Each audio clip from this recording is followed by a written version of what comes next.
Oke guys, ini paketannya atau paketan partnya sudah datang semua guys. Jadi kali ini kita akan melakukan perakitan PC Koryori lagi guys. Cuman kali ini kita akan perakitan PC Koryori, prosesornya kita akan pakai prosesor AMD guys. Jadi nanti di sini kita akan pakai prosesor AMD.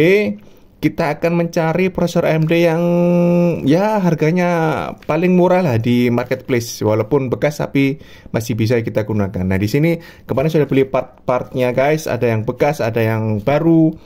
Nanti saya akan jelaskan detailnya di videonya, mana saja part yang baru dan mana saja part yang bekas. Dan seperti biasa nanti akan saya spill total harganya berapa guys, kalau kalian pengen merakit PC seperti ini guys. Oke guys, jangan kemana-mana, tonton terus selengkapnya di The Bama Channel.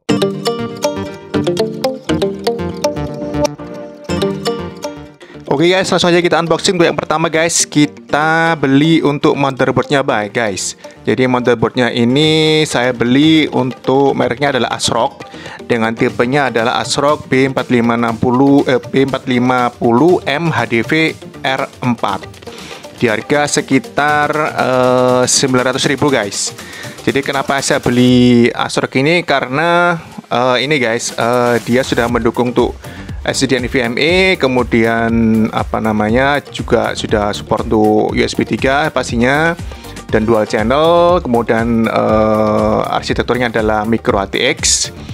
Dan memang rata-rata motherboard tuh AMD ini mahal guys. Karena apa? Karena memang rata-rata motherboard AMD itu memang mendukung generasi prosesor AMD yang rentangnya cukup banyak.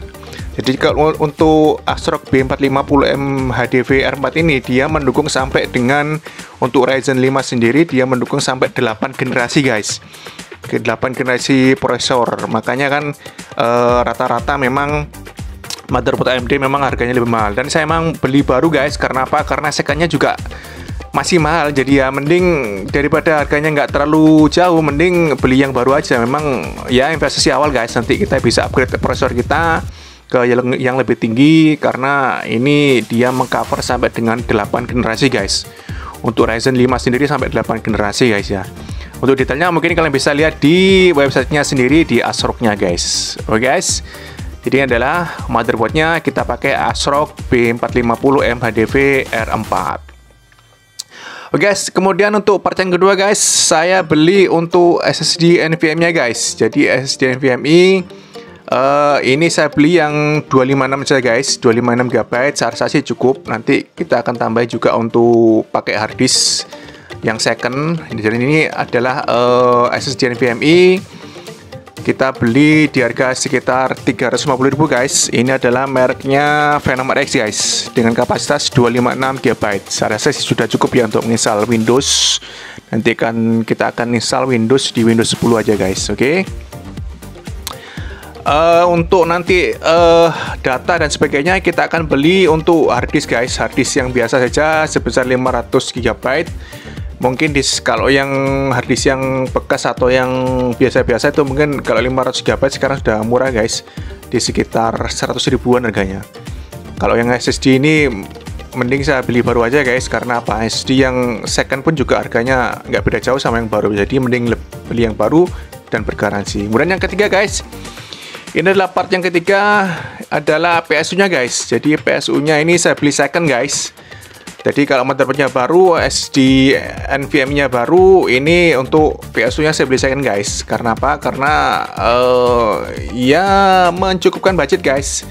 Jadi saya beli yang 80 plus guys. Jadi ini adalah mereknya GameMax guys, GameMax 650 watt guys. Jadi dia sudah 80 plus yang pastinya. Jadi tidak khawatir untuk masalah kinerjanya guys. Walaupun ini bekas, memang kondisi fixnya mungkin ya karena bekas jadi ada lecet-lecet, wajar lah.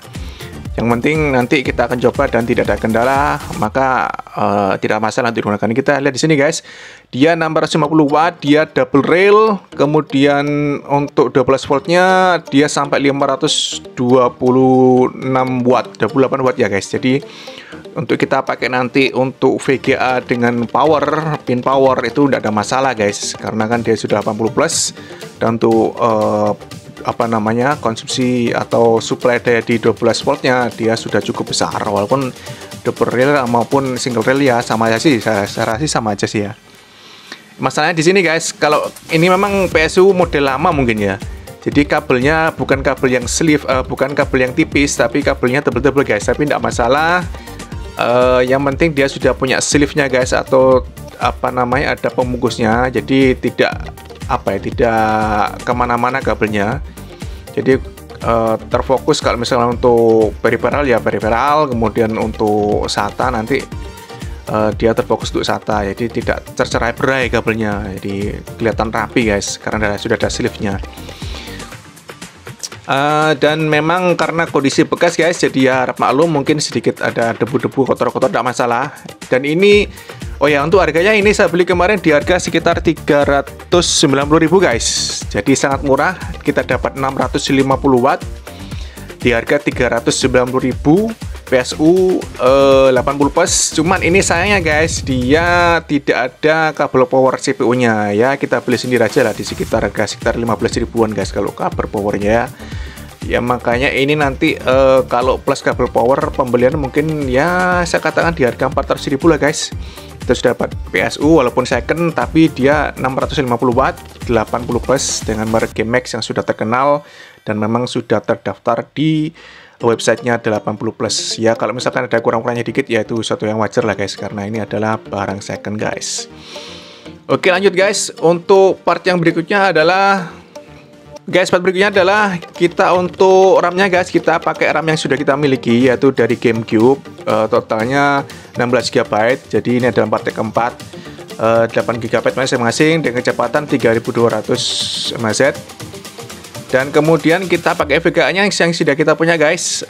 Kita tetap pakai VGA X550 yang kemarin cukup handal, bisa diandalkan untuk bermain game berat. Ya walaupun bukan yang kualitas apa namanya HD atau gimana, apa Full HD ataupun 2K, tapi dia cukup bisa diandalkan guys. Oke guys. Kemudian part yang berikutnya adalah casing guys. Casing saya pakai di sini untuk pakai Raptor Gravity guys di harga 350 ribuan guys. Nah ini Raptor Gravity lumayan guys, kenapa dia sudah free 2 fan RGB 12 cm. Jadi pembeliannya sudah dapat 2 fan RGB, lumayan kan. Kemudian dia untuk di sebelah kirinya, di left side-nya dia sudah pakai apa namanya, sudah pakai ini guys, tempered glass guys. Nah, jadi kelihatan dari luar dalamnya seperti apa nanti, seperti akuarium guys ya. Dan selain dia sudah apa namanya, sudah pakai tempered glass di sebelah kiri, ini memang saya cari yang casing ATX guys. Karena apa? Ya melihat tadi PSU-nya kabelnya tebel-tebel guys. Jadi kita butuh casing ATX yang harganya terjangkau di harga 350.000. Dan yang sebelah sininya guys, kenapa saya pilih casing ATX ini? Karena di sebelah sininya, sebelah kanannya itu kita masih ada gundukannya guys. Jadi untuk kabel yang kabel PSU yang masih tebal, yang belum tipis, insya Allah ini akan mengakomodir untuk kabel manajemennya guys. Kemudian Raptor ini di belakangnya PSU-nya di bagian bawah guys, dan sudah ada untuk buangan angin ke belakang untuk 12 cm kipasnya. Kalau kalian ingin lihat review lengkapnya ada di kanan atas guys ya, linknya guys. Sudah saya review sebelumnya di video sebelumnya guys. Oke, untuk selanjutnya yang terakhir ini adalah guys prosesornya guys. Kalau masih dipakai prosesor apa dari tadi ya? Nah ini saya pilihkan prosesor AMD golongan Ryzen guys, tapi yang paling terjangkau. Karena apa ya, maklum lah kita budget terbatas guys, jadi budget carrier ya seperti saya. Dan ya memang ini bungkusnya memang bukan bungkus apa namanya prosesornya, memang kita belinya tray aja guys. Jadi tidak ada masalah, yang penting nanti kita cek prosesornya bisa kita jalankan dan tidak terkendala. Dan ini adalah saya beli prosesor Ryzen 3200 guys. Nah ini adalah prosesor Ryzen yang paling terjangkau guys. Ryzen 3 1200 dia kita kemarin beli di harga 380.000 guys. Jadi masih di bawah 500.000. Saya dapat harga di 380.000. Memang tidak termasuk apa cooler fan-nya. Kalau cooler fan-nya mungkin beli sendiri nanti di harga sekitar 80.000-an guys ya, cooler untuk AMD ya. Dan ini adalah prosesornya guys, AMD Ryzen 3 1200 dengan 4 core dan 4 thread, kecepatan di 3,1, busnya di 3,4. Nah, lumayan lah. Ada 4 core 4 thread Ryzen 3 1200. Dan yang paling diperhatikan adalah guys, ketika kalian membeli untuk prosesor AMD adalah yang untuk soket AM4 itu memang harus diperhatikan untuk pinnya guys. Karena apa? Karena prosesor AMD itu beda dengan Intel. AMD dia ada kaki-kaki pinnya guys, seperti ini guys. Nah ini kalau pinnya bengkok susah guys, karena nanti tidak bisa masuk ke soketnya yang ada di motherboard. Sebetulnya bengkok pun masih bisa dibetulkan sendiri, tetapi ya memang agak susah karena pinnya kecil-kecil guys. Jadi kalian harus perhatikan dan pastikan ke penjualnya apakah pinnya masih normal atau tidak. Kalau misalkan ditemukan pinnya tidak normal karena dari penjualnya atau ketika saat pengiriman, itu bisa kita klaim untuk diganti aja guys. Oke guys. Oke guys, untuk selanjutnya langsung aja kita rakit guys. Ini videonya saya percepat ya, kalian saya jelaskan. Jadi untuk perakitan PC yang pertama adalah kita pasangkan dulu guys di motherboardnya. Motherboardnya kita pasangkan untuk prosesornya, kemudian kita beri pasta dan kita pasangkan cooler fan-nya. Kemudian di motherboard, masih di motherboardnya kita pasang juga SSD NVMe-nya. Untuk RAM-nya nanti belakangan aja guys, tidak apa-apa. Kemudian setelah kita terpasang prosesor, cooler fan dan SSD, kemudian kita pasangkan PSU-nya guys, PSU-nya ke casing-nya guys. Jadi setelah kita pasangkan PSU casing, kemudian kita kelola atau kita kita kabel manajemen untuk sementara, dimana untuk kabel power motherboardnya yang 4 atau 6 pin itu kita masukkan di belakang motherboardnya guys. Jadi kita pasang motherboard tapi di belakangnya sudah ada untuk kabel power motherboardnya yang 4 atau 6 pin. Kemudian setelah itu kita pasangkan untuk kabel panel depan ke motherboardnya guys. Dan setelah kita pasang semua untuk front panelnya, kabelnya, dan juga untuk fan-nya, kemudian kita pasangkan RAM-nya guys.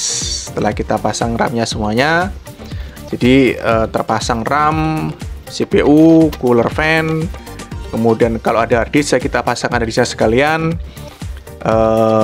Baru kemudian VGA-nya juga, kalau kita ada VGA kita pasang VGA sekalian.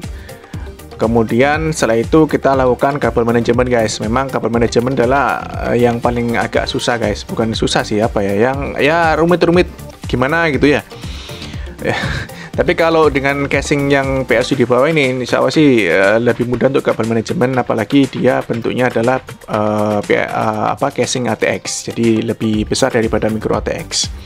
Kabel manajemennya memang agak susah guys yang PSU model lama. Karena apa? Karena kabelnya memang bukan kabel yang tipis, tapi kabel yang biasa, tapi sudah ada sleeve-nya, yang kita butuh ketelitian untuk bisa melakukan kabel manajemen.